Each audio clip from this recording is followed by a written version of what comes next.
नमस्कार दोस्तों, आप सभी का पुनः स्वागत है।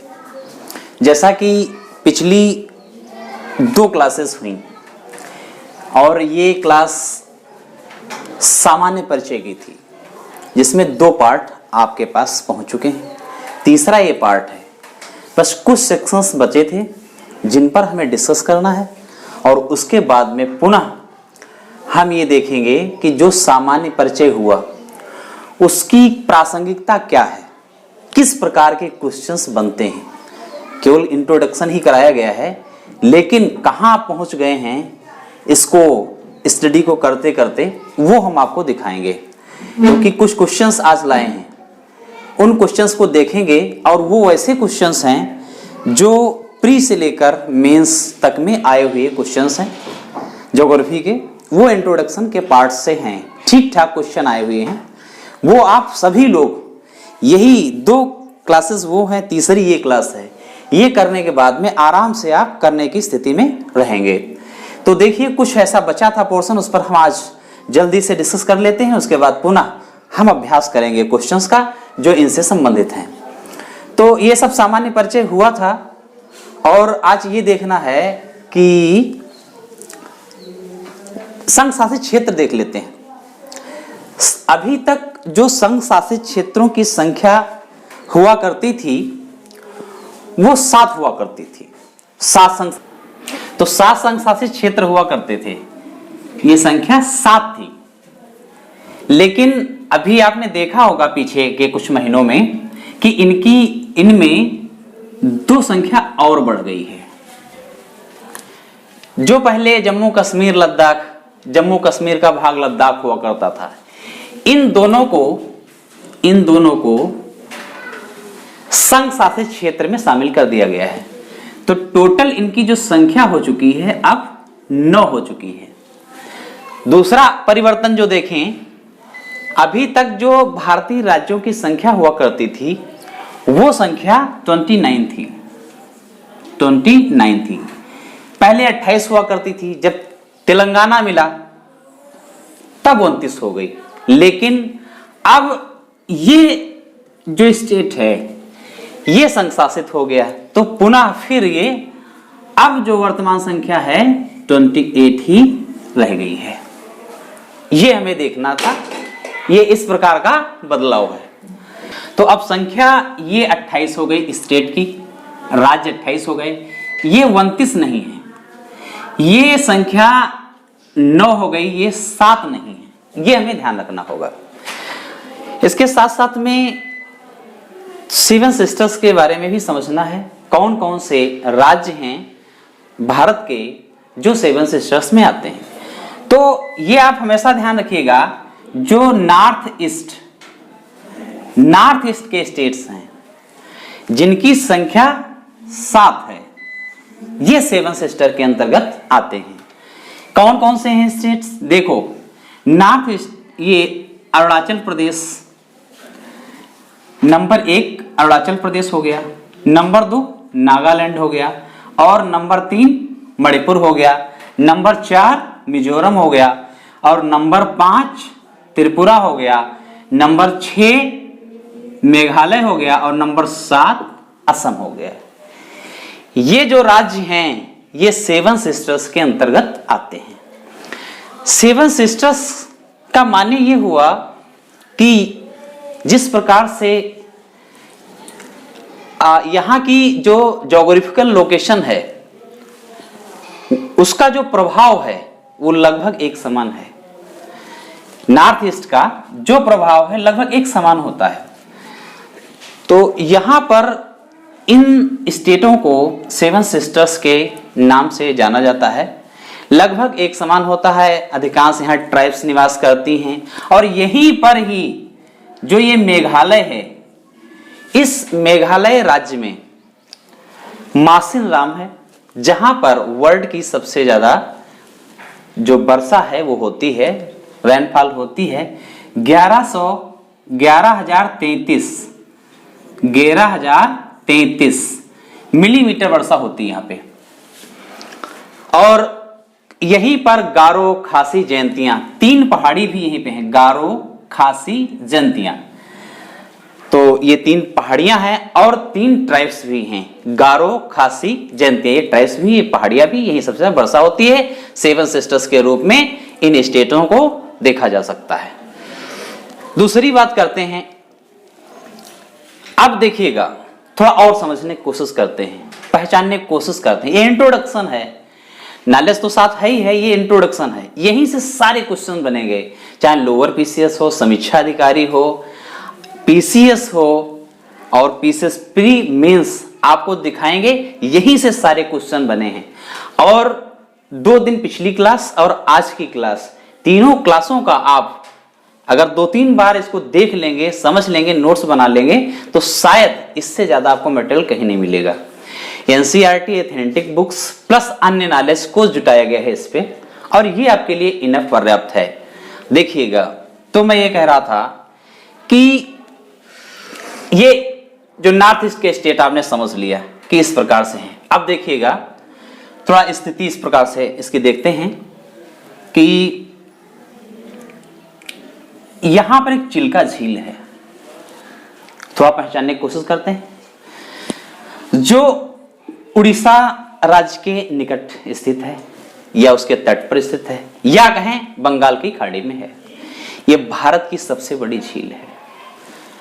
विश्व की अगर बात करेंगे, थोड़ा अगर कंपैरिजन करें कि और देखें विश्व में सबसे बड़ी झील कौन है, तो विश्व में आपको अमेरिका जाना होगा। अमेरिका में, उत्तरी अमेरिका में देखेंगे 5 झीलें हैं कनाडा के पास, जो यूएसए को कनाडा से अलग करते हैं। एक है सुपीरियर झील, जो भारत की नहीं, जो ये चिल्का भारत की है, वहां पर जो सुपीरियर झील है, ताजे पानी की झील है, वो सबसे बड़ी विश्व की झील है। ताजे पानी की वो मिलेगी झील।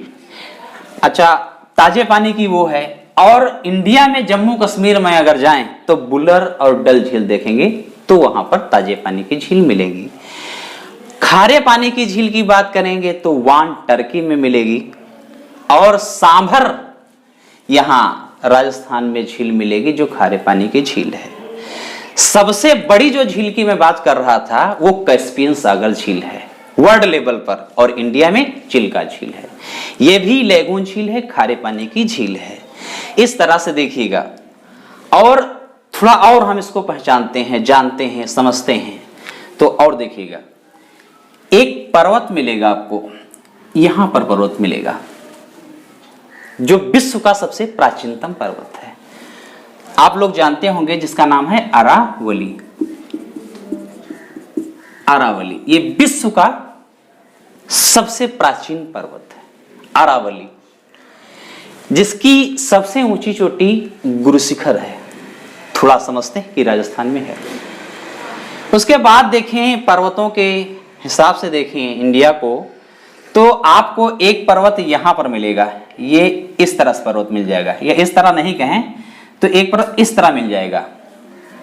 और इस पर्वत की एक खास विशेषता है, विशेषता ये है कि ये पर्वत पश्चिमी घाट और ये जो पूर्वी घाट लिखा है, दोनों को आपस में जोड़ता है।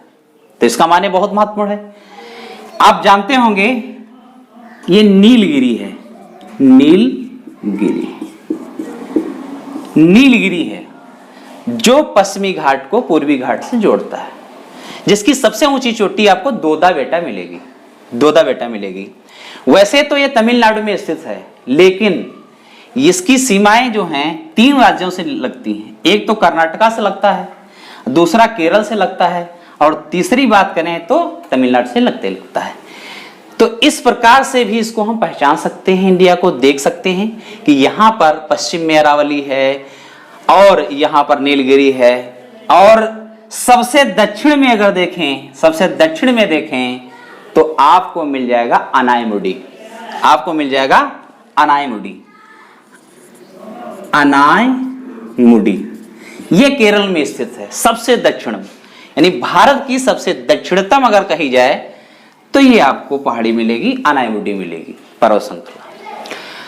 और इसके ऊपर अगर देख लें थोड़ा सा, एक और बहुत पूछी जाती है, ये है कार्डमम पहाड़ी।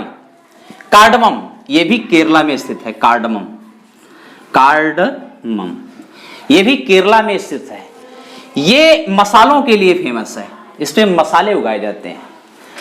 तो आपको समझ में आ रहा होगा भारत कुछ इस प्रकार से, समझना ही है सिर्फ, और सब कुछ इसी के अंतर्गत है। देखिए, अगर हम पूर्वी घाट पे चले जाएं और पूर्व में उड़ीसा तक बढ़ें तो आपको एक पर्वत श्रृंखला मिलती है जिसका नाम महेंद्रगिरी।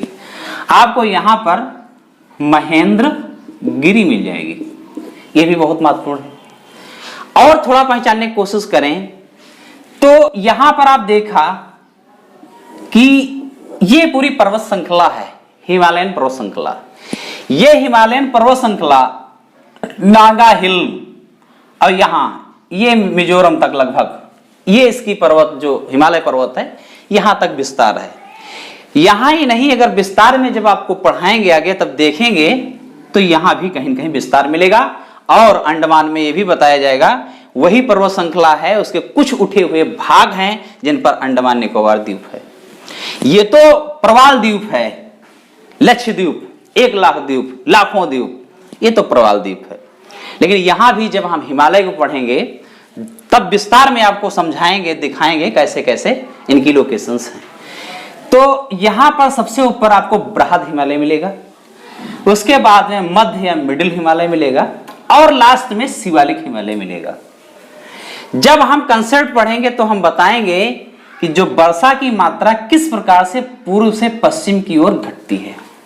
वही कंसेप्ट फिर आपसे पूछा जाएगा और आपको माइंड में आएगा कि फिर आप यही बताओगे कि वर्षा की मात्रा जब पूर्व से पश्चिम की ओर घटती जाती है तो फिर आप ही कहोगे कि वनस्पतियों की जो मात्रा है ये पूर्व से पश्चिम की ओर घटेगी।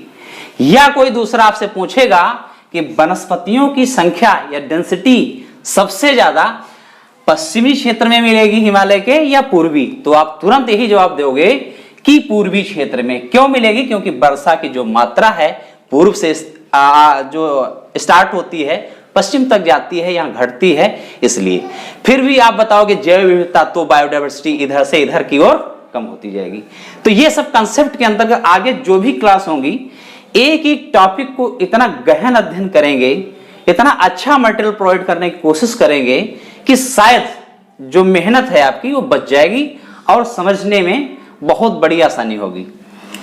तो आपने देखा कि ये इस तरह से पहाड़ियों की संख्या है, और ये पश्चिम में अरावली है, सबसे दक्षिण में अनायमुडी है, फिर यही कार्डमम है, फिर ये नीलगिरी है, और फिर ये महेंद्रगिरी है, और यहां पर देखा गारो खासी जयंतियों की स्थिति बनती है। अब देखिएगा गारो खासी जयंतियों की स्थिति बनती है।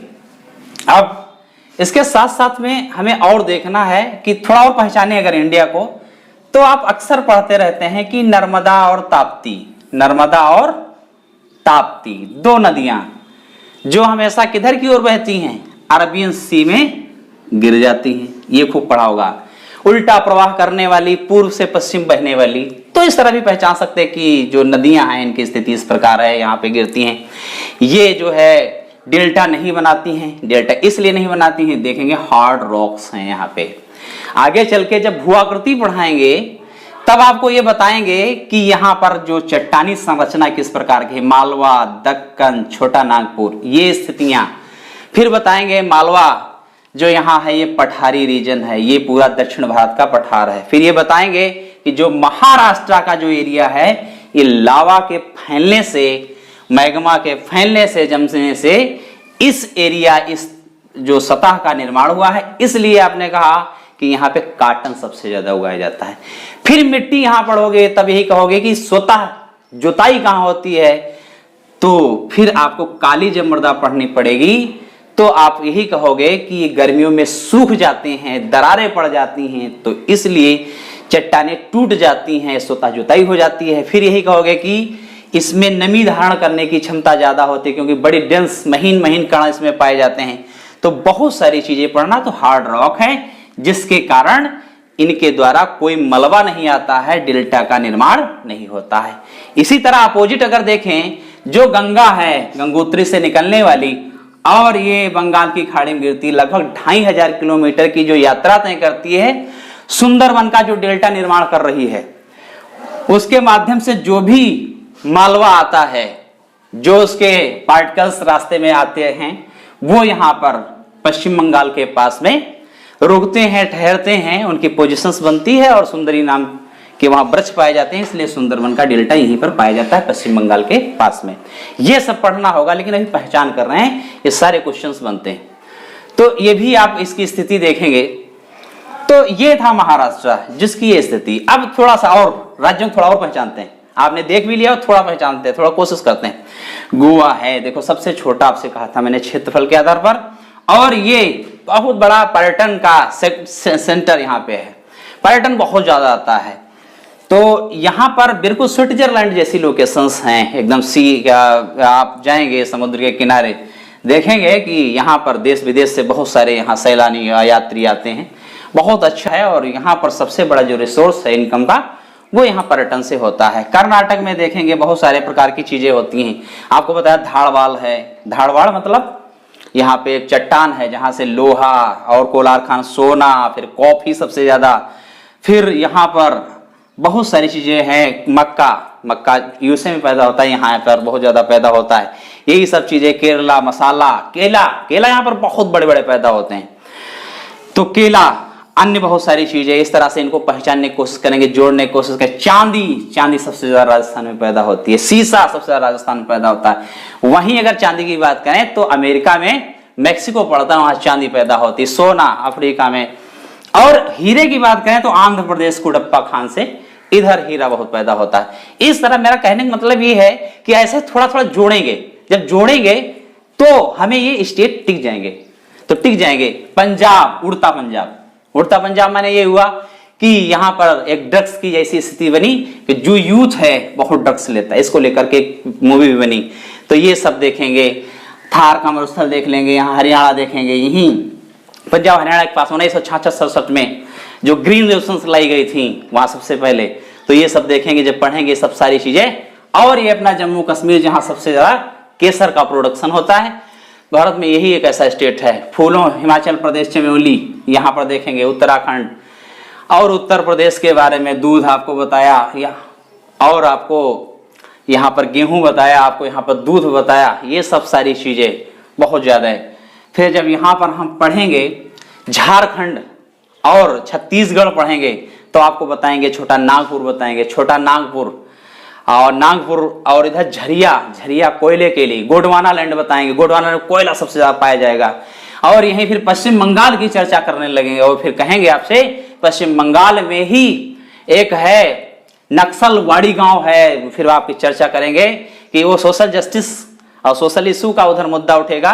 तो नक्सलवाद की जब बात करेंगे तो आपसे कहेंगे यही नक्सलवाड़ी गांव से नक्सलवाद की उत्पत्ति हुई थी, इनके अधिकार, राइट्स, जल जंगल जमीन छीने जा रहे थे, यहीं से जो नक्सलवाद है वो यहाँ से निकला है, और नॉर्थ ईस्ट के स्टेट से लेकर के कैसे यहाँ पर भारत में पैर पसारा, ये सब चर्चा करेंगे। तो इस प्रकार से देखेंगे।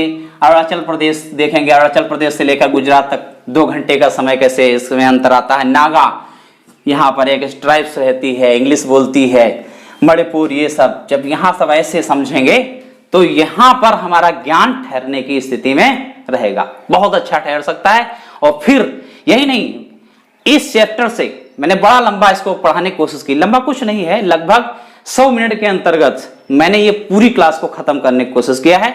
और इसके साथ साथ में 100 मिनट में इससे आए हुए सिविल सर्विसेज में जो भी प्री मेंस क्वेश्चन वो भी डिस्कस करूंगा, और इन्हीं क्लास एक बार देखने के बाद में आप इनको हल करने और बताने की स्थिति में रहेंगे। आज ही हम इस चीज को लेकर डिस्कस करेंगे, आपको समझ आएगा।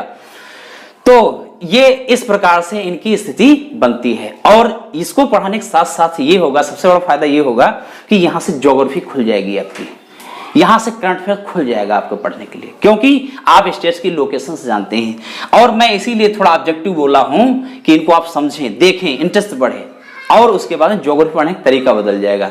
तो ये हमारा प्रयास है। और जो मैं आज बता दूंगा इससे ज्यादा बाहर मटेरियल कहीं नहीं मिलेगा आपको, मटेरियल मिलेगा नहीं, नोट्स के रूप में थोड़ा मैं बताएं, इधर भी चर्चा करते हैं तो थोड़ा और देख लेते हैं। इसमें बिल्कुल ये कंप्लीट हो जाएगा, इसको नोट कर लीजिएगा आप, इसका अपना नोट्स बुक बनाइए, इस पर नोट कर लीजिए, जूम करके कैसे भी हो सके इसको नोट्स बनाइए, पढ़िए, बिल्कुल बहुत मजा आएगा।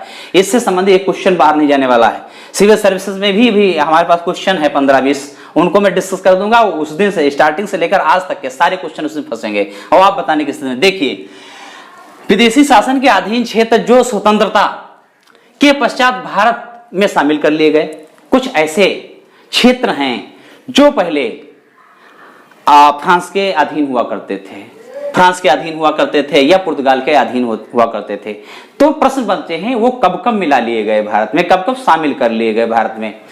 तो अब इनको भी एक फैक्ट के रूप में देखें, कहीं छूटे ना, इसके लिए मैंने लिख दिया है नोट्स के रूप में। बोलना थोड़ा कठिन बात थी, यहाँ बोल आप जूम करके इनको नोट कर सकते हैं, इसलिए ऐसा प्रयास किया कि कुछ भी ना छूटे। देखिए, तो इधर एक तरफ मैंने लिखा है कि पुर्तगाल के अधीन क्षेत्र और दूसरी तरफ लिखा है फ्रांस के अधीन क्षेत्र। माने कि कौन से ऐसे क्षेत्र थे जो पुर्तगाल के अधीन थे और कौन से क्षेत्र थे जो फ्रांस के अधीन थे।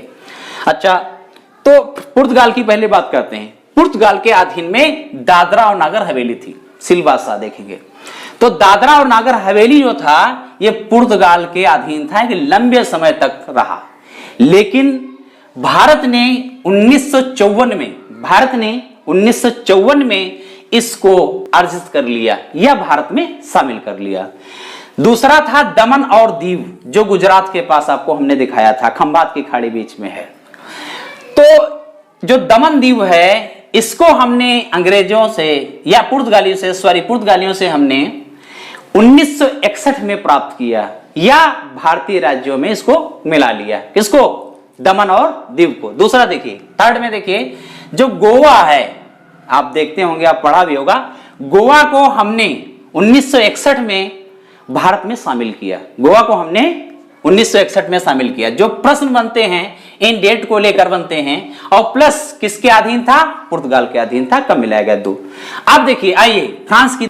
अब देखिए, मैंने कहा ये पुर्तगाल आपको बता दिया। अब देखिए फ्रांस के जो अधीन थे क्षेत्र जो भारत में मिलाए गए, शामिल किए गए, एक तो चंद्रनगर था। चंद्रनगर ये कहां पर स्थित है? ये अगर कोलकाता जाए, पश्चिम बंगाल, कोलकाता से लगभग 30 किलोमीटर आगे ये चंद्रनगर की स्थिति बनती थी और इसको 1946 में भारत में मिला लिया गया या भारत में शामिल कर लिया गया। दूसरा देखिए, पांडिचेरी ये पश्चिमी घाट पर मिलेगा। ये पांडिचेरी इधर मिलेगा। तो पांडिचेरी को 1954 में मिला दिया गया। ये तमिलनाडु में स्थित है। माहे उधर ही मिल जाएगा आपको। 1954 में माहे को भी मिलाया गया और यनम आंध्र प्रदेश के पास मिलेगा, देखिएगा मैप में। तो 1954 में माहे को भी मिला लिया गया। अब देखिए, थोड़ा और देखिएगा, कुछ बचे ही नहीं। बस एक बार देखिए, नोट्स बनाइए, सब खत्म हो जाएगा। अब यहां पर एक चीज देखना है जो अक्सर छोटे से लेकर सिविल सर्विसेज तक में ये पूछा जाता है। वनडे एग्जाम से लेकर सिविल सर्विसेज तक में पूछा जाता है, बड़ा भारी पड़ जाता है क्योंकि याद रहता नहीं आपको। तो आज देखिए, समझिएगा कि प्रमुख चैनल या कहें जलसंधि, और तीसरा नाम इसका जलडमरू मध्य दिया गया है। कौन सा जलडमरू मध्य है या प्रमुख चैनल है, जलसंधि है, और किस क्षेत्र को विभाजित करता है? विभाजित क्षेत्र कौन सा है? अब देखिए, जैसे 8 डिग्री चैनल की बात करते हैं तो 8 डिग्री चैनल विभाजित करता है मालदीव को मिनिकॉय से। 9 डिग्री चैनल, ये है 9 डिग्री चैनल, तो 9 डिग्री चैनल मिनिकॉय लक्षद्वीप। इसी तरह से 6 डिग्री चैनल ग्रेट निकोबार और सुमात्रा। अब ग्रेट निकोबार से सुमात्रा को, और सुमात्रा कहां है? ये इंडोनेशिया में, पड़ोसी देश है, इंडोनेशिया में है। अब देखिएगा, 10 डिग्री चैनल की बात करें तो अंडमान व निकोबार, अंडमान निकोबार, और अंडमान में क्या? लघु अंडमान देखेंगे, और कार निकोबार, निकोबार में कार निकोबार, ये आपस में अलग किए जा रहे हैं। पाक जल संधि जो है, आपको मैंने पहले बताया था, पाक जल संधि भारत को श्रीलंका से, और कोको जल संधि, ये नया नाम लग रहा होगा, तो कोको ये म्यांमार, जो भारत का पड़ोसी पूर्वी देश है म्यांमार, तो अंडमान को कोको द्वीप से अलग करता है। अब देखिए, थोड़ा सा और समझिएगा, एक और थोड़ी सी संरचना है, इसको हम बताएंगे। दिल्ली के बारे में थोड़ी सी चर्चा करनी है। दिल्ली में एक क्षेत्र आता है एनसीआर का,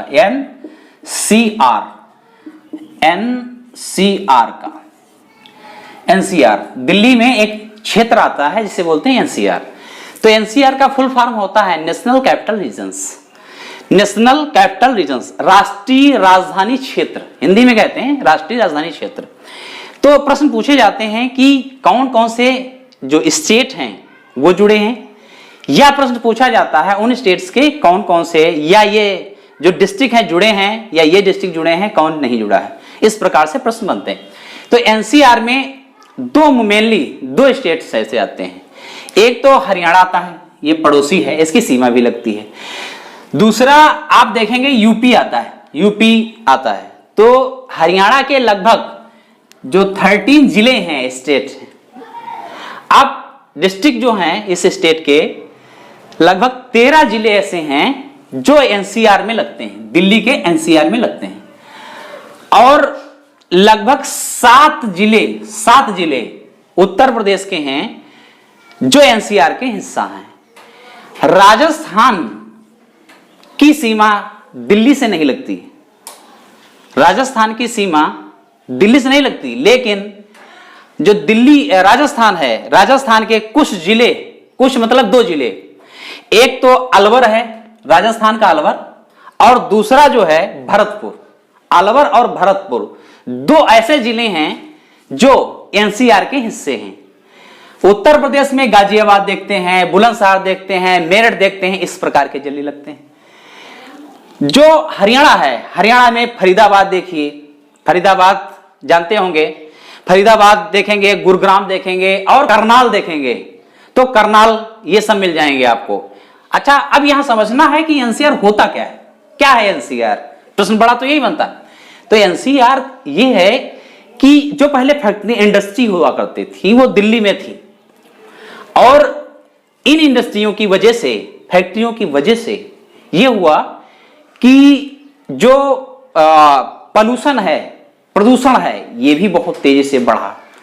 दूसरी बात ये है वहां पर जो क्राउड है वो भी बहुत ज्यादा बढ़ा, क्योंकि उसमें कामगार, जो उसमें एम्प्लॉय हुआ करते हैं, जो भी जो रहते हैं, वो उनका आवागमन तो सुबह शाम का रहता है, जिसके कारण पर वहां पर बड़ी जाम जैसी स्थितियां थी और प्रदूषण जैसी समस्याएं, और सिविलियन रहते थे। इन सब चीजों को देखते हुए इनको अलग किया गया। यानी जो मुख्य दिल्ली के आसपास का एरिया था उससे इनको बाहर करने की कोशिश किया गया, और वो हरियाणा की तरफ बढ़ाने की कोशिश किया गया, और वो उत्तर प्रदेश की ओर बढ़ाने किया गया, और राजस्थान के 2 जिले। तो थोड़ा जो विस्तार है ये एनसीआर के जो रीजन्स, इन्हीं को एनसीआर रीजन कहते हैं। अब इस प्रकार से हमने पूरी कोशिश किया आपको सब समझाने की, और इसमें कुछ नहीं बचा। मुझे ये था ज्योग्राफी खोलना था, चाहते तो बहुत कम में समाप्त हो सकता था, और ये पूरा मैंने समाप्त कर दिया। आप कहीं भी कोई किताब ढूंढना, एक किताब कोई भी ढूंढना, इतना मटेरियल जो पढ़ाया गया वो कहीं नहीं मिलेगा, और इसलिए आपको इससे ज्यादा पढ़ने की भी जरूरत नहीं है। दूसरा सबसे बड़ा बात यह है कि मैंने बताया तो बहुत है, आखिर इसकी प्रासंगिकता क्या है, महत्व क्या है, अब चर्चा करते हैं। मैंने सब कुछ पढ़ा दिया, अब देखिए क्वेश्चंस देखिए कैसे बनते हैं इससे। और आज आप अगर लगातार सुने हैं और पढ़े हैं तो आज क्वेश्चनों को बताने की स्थिति में रहेंगे। हमारे पास बहुत सारे क्वेश्चन हैं, 15 से 20 क्वेश्चन हैं। 15 से 20 क्वेश्चन की चर्चा करना है, जो आप देखिएगा कोई 15 में आया है, कोई 16 में, कोई 18 में, इस तरह से क्वेश्चंस आए गए हैं। आप देखिए पहले क्लास का जो ज्ञान दिया गया है उसको आप समझेंगे और कोरिलेट करिए। यहाँ पे पहला क्वेश्चन हमारे पास ये है कि भारत के निम्नलिखित राज्यों को उनके भौगोलिक क्षेत्र के घटते क्रम में व्यवस्थित कीजिए। ये पहला क्वेश्चन है, ये एमपीपीसीएस में आया हुआ क्वेश्चन है, 2016 में देखिएगा तो ये क्वेश्चन आया है, और ये आपने पढ़ लिया है। अब देखिए इसमें दिया है कि एक बार मैं इसे मिटाने की कोशिश करता हूं। तो क्वेश्चन नंबर 1 देखिए, क्वेश्चन नंबर, तो मैंने कहा कि क्वेश्चन नंबर 1, तो क्वेश्चन नंबर 1 में आया था भारत के निम्नलिखित राज्यों को उनके भौगोलिक क्षेत्र के घटते क्रम में व्यवस्थित कीजिए। तो कौन था नंबर ए में दिया हुआ था राजस्थान, ए में दिया हुआ था राजस्थान, नंबर ए राजस्थान है। नंबर 2 तमिलनाडु है, नंबर 2 तमिलनाडु, और नंबर 3 है महाराष्ट्र, और नंबर 4 जो देखेंगे ये आपको कर्नाटक मिलेगा, कर्नाटक। अब प्रश्न ये है कि घटते क्रम में व्यवस्थित कीजिए, यानी सबसे पहले कौन सा आएगा जो सबसे बड़े क्षेत्रफल रखता है। ऑप्शन देखिएगा क्या दिया हुआ है। ए ऑप्शन में दिया है 1 3 4, 1 3 4 2। बी में दिया हुआ है 1 2 3 4, 1 2 3 4। और आपको सी में मिलेगा 3 1 4 2, और डी में मिलेगा 3 4 3 4 1 2। ये इस प्रकार से ऑप्शन दिए हुए हैं और क्रम लगाना है घटते क्रम में। अब देखिएगा कि क्या घटते क्रम में होगा। सबसे पहले अगर देखें तो आपको मैंने कल ही बताया है पिछली क्लास में कि राजस्थान सबसे बड़े क्षेत्रफल में है। तो अब देखिए सब में देख लीजिए कि राजस्थान, तो ये इसमें तो नंबर 1 पर आता नहीं, तो इसको आप काट दीजिए। इसमें देखेंगे तो 1 लास्ट में आता है, इसको काट दीजिए। 2 ऐसे ऑप्शन थे, हमने काट दिया, जिसमें 1 नहीं आ रहा था। अब देखिए 1 इसमें भी है और 1 इसमें भी है। अब हम दूसरा देखते हैं। अब अगर आपने देखा है कल तो आपको यह मालूम होगा क्षेत्रफल किसका सबसे ज्यादा है, राजस्थान के बाद। तो नंबर 1 पर यह है, और उसके बाद में जो ऑप्शन दिए हैं इनके आधार पर नंबर 2 आप महाराष्ट्र को लगा लेंगे, महाराष्ट्र को लगा लेंगे। अब देखिएगा ये नंबर 2 पर महाराष्ट्र आता है, यानी ये जो तीसरा पॉइंट है ये सही हो रहा। तो 1 मिल गया, ये तीसरा भी मिल गया, और इसमें देखेंगे है नहीं, यहां पे आता है। तो सीधा ही आप लगा देंगे कि ये वाला ऑप्शन आपने छांटा कि बिल्कुल सही है। तो नंबर 1 पर राजस्थान है, उसके बाद महाराष्ट्र का नंबर आता है, और फिर आता है कर्नाटक का नंबर आता है, और लास्ट में देखेंगे ये तमिलनाडु को समझ सकते हैं। ये क्वेश्चन आया हुआ था। अब देखिएगा दूसरा क्वेश्चन है। अब क्वेश्चन नंबर 2 की बात करें तो क्वेश्चन नंबर 2 आया है भारत तथा पाकिस्तान के मध्य सीमा रेखा एक उदाहरण है।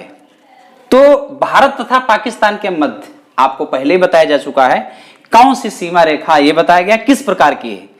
तो ऑप्शन में दिया हुआ है अध्यारोपित सीमा का उदाहरण है। ए में अध्यारोपित सीमा है, और बी में अवशिष्ट सीमा है, सी में पूर्ववर्ती सीमा है। इस प्रकार से ये ऑप्शन दिए हुए हैं। तो मैंने आपको बताया था अध्यारोपित, अध्यारोपित, अध्यारोपित कल जो चर्चा हुई पिछली क्लास में उसमें आपको बताया था जो भारत और पाकिस्तान के बीच में रेखा है ये अध्यारोपित है। अध्यारोपित जब बोला था तो आपको बताया था मैन मेड है, तो ये ऑप्शन सही हो जाता है। अगला देखिए, निम्नलिखित राज्यों में से कौन सा राज्य बांग्लादेश अपनी सीमा नहीं बनाता है। निम्नलिखित राज्यों में से कौन सा राज्य बांग्लादेश से अपनी सीमा नहीं बनाता। तो बांग्लादेश से कौन सीमा नहीं बनाता, इसको जरा देख लेते हैं। तो इसमें असम है, असम, और बी को देखें, बी कहता है नागालैंड, नागालैंड, और सी को देखें तो सी कहता है मेघालय, मेघालय, और डी है मिजोरम, डी है मिजोरम, डी मिजोरम। तो आपको देखना है कि निम्नलिखित राज्यों में से कौन सा राज्य बांग्लादेश से अपनी सीमा नहीं बनाता। अब बांग्लादेश से अपनी सीमा नहीं बनाता, यहां पर इस तरह से हमने राज्य बताए थे। तो सबसे कहा था पहले अरुणाचल, अरुणाचल प्रदेश, फिर नागालैंड, नागालैंड, और मणिपुर, मिजोरम, मिजोरम। तो अगर आप देखें तो ये बिल्कुल बाउंड्री पे क्या है, नागालैंड बाउंड्री पे है, और बांग्लादेश यहां पे है। तो ये जो है इसकी बाउंड्री नागालैंड की टच नहीं करती, नागालैंड की बाउंड्री टच नहीं करती है।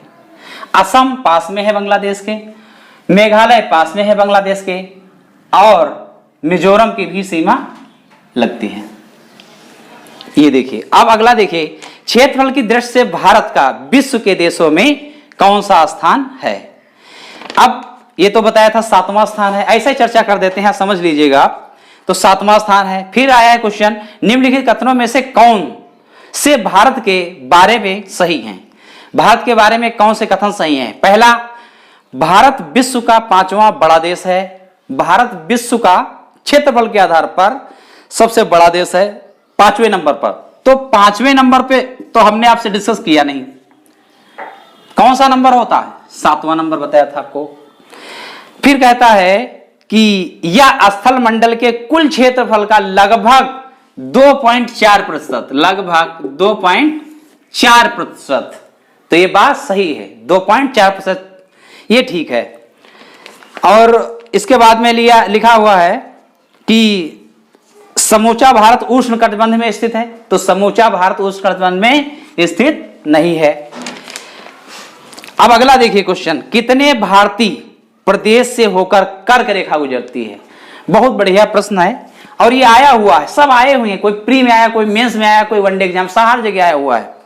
अब देखिएगा कितने, तो आपको मैंने बताया था 8, भारत के 8 राज्य हैं जिनसे कर्क रेखा होकर गुजरती है। ये आप ऑलरेडी देखते हैं।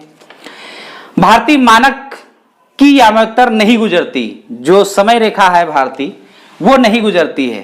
तो देखो मानक समय रेखा कहां से नहीं गुजरती, आंध्र प्रदेश से मैंने खींचा था, यहां तक आंध्र प्रदेश, ऊपर से लेकर उत्तर प्रदेश से लेकर आंध्र प्रदेश तक खींचा था। अब देखिए कहां से नहीं गुजरती है, तो आंध्र प्रदेश आ जाता है, आंध्र प्रदेश आ जाता है।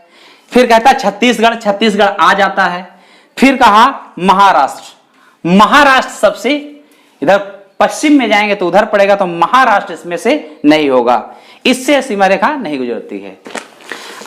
अब ये हो गया। अब देखिए इसमें और भी देखिएगा, ये तो मैं तो ऐसे ही बता दे रहा हूं, आप इसको मैप में देखिएगा, जो एटलस है उसमें देखिएगा जो स्टेट्स हैं उनकी कहां लोकेशंस हैं। तो मैंने ऐसे ही बता दिया कि महाराष्ट्र इधर पड़ता है, आंध्र प्रदेश ये है, उत्तर प्रदेश ये है, लेकिन आपको ये देखना है। मैंने बोला था मिर्जापुर उत्तर प्रदेश यहां से गुजर रही है, ये आपको बोल दिया है, लेकिन आपको अब एटलस के माध्यम से ये सब देखना है, मैं ऐसे ही बोल रहा हूं।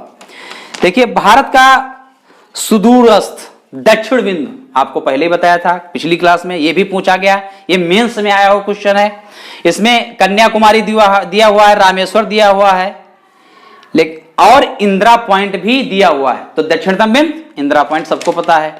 अगला देखिए, भारत के किस राज्य की सीमा बांग्लादेश से नहीं लगती। अब कौन सा ऐसा राज्य है भारत का जिसकी सीमा बांग्लादेश से नहीं लगती। देखो मेघालय, आप खोलिएगा एटलस, खोल लीजिएगा, जब देखिएगा तो आप देखिएगा मेघालय से लगती है, त्रिपुरा से लगती है, और मिजोरम से भी लगती है, लेकिन मणिपुर से नहीं लगती है, मणिपुर से नहीं लगती है। मेघालय, त्रिपुरा और मिजोरम, मणिपुर से नहीं लगती। आगे देखिएगा, भारत के किस प्रदेश की सीमाएं 3 देशों क्रमशः, भारत के किस प्रदेश की सीमाएं 3 देशों क्रमशः, कौन कौन से देश हैं, नेपाल, भूटान, चीन से मिलती हैं। तो एक तो नेपाल है, दूसरा भूटान है, तीसरा चीन है।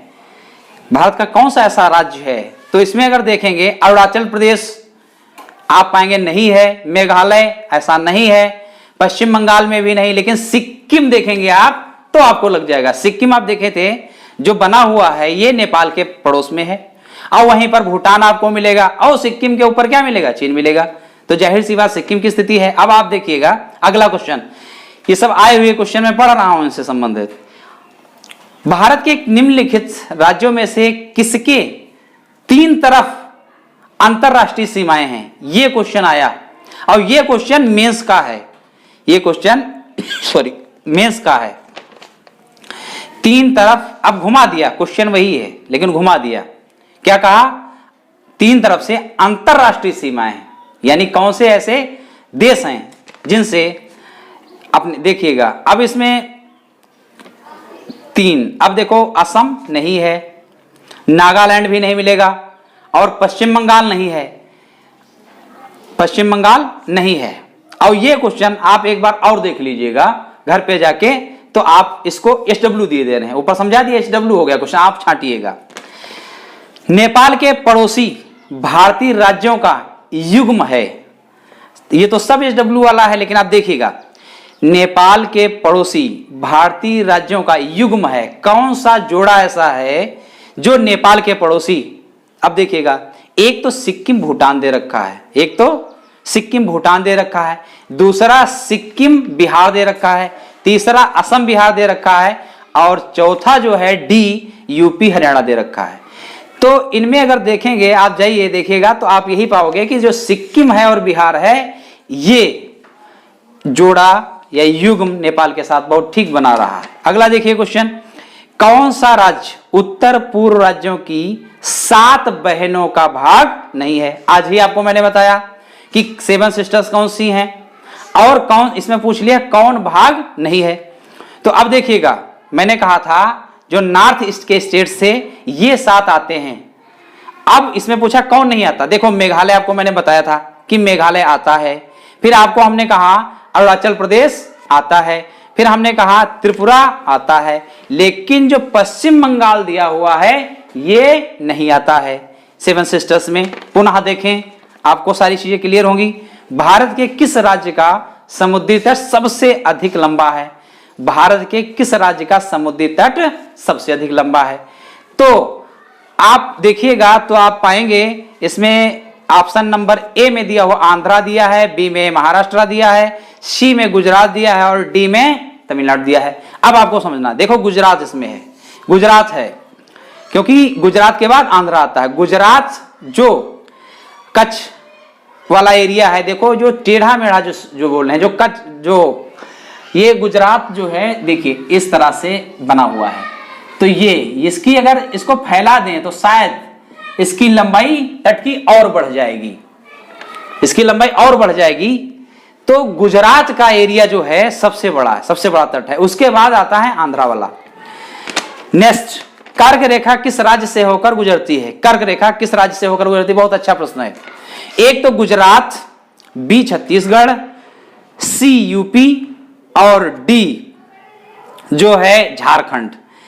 किन से होकर के गुजरती है, किन किन से होकर गुजरती है। तो इसमें दिया है एक गुजरात से गुजरती है, और ए में दिया है ए में दिया हुआ है नंबर 1, नंबर 2, नंबर 4। क्या 1 नंबर पर गुजरात और उसके बाद में 2 नंबर पर, 3 नंबर पर जो ABCD करके आए हैं, क्या इनसे गुजरती है। फिर कहता है कि बी 1, 2, 3, 4 क्या इनसे गुजरती है। फिर कहा 1, 3, 4 क्या इनसे गुजरती है। फिर कहा कि 2, 3, 4 इनसे गुजरती है। तो अब देखिए, जो कर्क रेखा है गुजरात नंबर ए पे गुजरती है, छत्तीसगढ़ गुजरती है, बी दोनों से गुजर गई, लेकिन यूपी से नहीं गुजरती है, झारखंड से गुजरती है। तो सी, ए बी सी तीसरे नंबर पर नहीं गुजरती है। तो ऑप्शन जो ए दिया हुआ था 1, 2, 4 ये सही है। 1 पे गुजरात है, 2 पे छत्तीसगढ़ और 4 पे झारखंड है, इनसे गुजरती है, लेकिन उत्तर प्रदेश से कर्क रेखा नहीं गुजरती। अब देखिए लास्ट क्वेश्चन, भारत के तटीय राज्यों की संख्या कितनी है, यह पूछा गया है, और ये पहले दिन इसकी चर्चा हुई। और इसमें देखो 4 दिया हुआ ए में, बी में 7 दिया हुआ, सी में डी दिया हुआ, और डी में 10 दिया हुआ। लेकिन अब आप समझिए, ऐसा तो मैंने कुछ नहीं कहा, ना लिखा है, और लिखा हुआ है 9। तो तटीय राज्यों की संख्या 9 है। और आज ये इसी क्लास में ये टॉपिक जो था, ये तो आज मैंने ये पूरा जो टॉपिक था इसको बड़े अच्छे से और सारे कंटेंट्स के साथ मैंने इसको डील किया और आपको समझाने की कोशिश किया। अब आपका फर्ज बनता है इसको कैसे पढ़ते हैं, इसको कैसे देखते हैं, कैसे इसको नोट्स बनाते हैं, और कैसे एटलस को इसके साथ जोड़ने की कोशिश करते हैं। ये अब इसके बाद में पुनः जब हम मिलेंगे तो एक नए चैप्टर के साथ मिलेंगे, और हमारा जो पढ़ाने नजरिया रहेगा वो सिविल सर्विसेज ही रहेगा। ये समझाने वाली ऐसी चीजें थी तो इसको समझाया गया। जो लिखने वाला आपको पोर्शन था उस पर मैंने बना के सारी चीजें आपको समझा दिया। देखो भाई, हमारे साथ जो टीम है, टेक्निकल टीम है, वो भी वर्क करती है। हमारे साथ जुड़े जो शिक्षक लोग हैं वो भी जो है मेहनत करते हैं। तो आप लोगों का कुछ फर्ज भी बनता है कि अधिक से अधिक लोगों में क्या करें, इसको शेयर करें लाइक करें और सब्सक्राइब करना भी ना भूलें, जिससे टीम का भी हौसला बना रहे। और कोशिश आपकी यही होनी चाहिए कि हम लोगों ने इतनी ज़्यादा मेहनत किया है तो आप भी अपने लिए ऐसी ही मेहनत कर लीजिए। धन्यवाद, पुनः मिलते हैं।